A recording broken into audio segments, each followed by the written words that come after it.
es por eso que recuerdo no solo lo adolecido, sino lo que no recuerdo.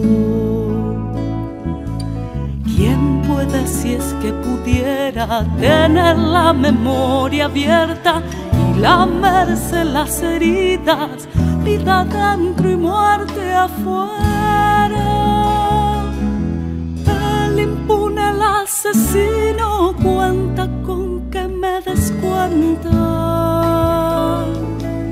Y no saben que al olvido lo culpan los que recuerdan. No sé cómo no acordarme de los desaparecidos, si cuando busqué al recuerdo lo tenían detenido.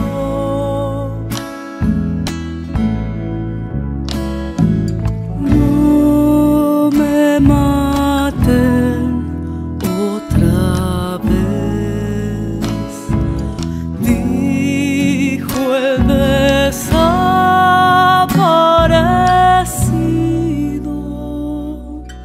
No sea que por no estar yo sea el aborrecido.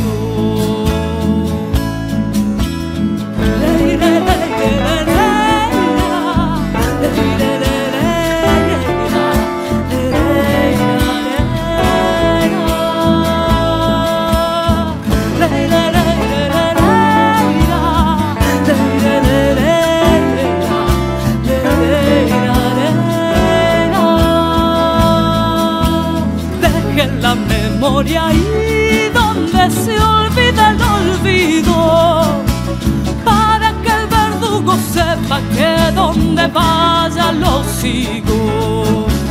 No importa que yo no esté, soy un silencio testigo. Si soy recuerdo y recuerdas, no olvides que no hay olvido.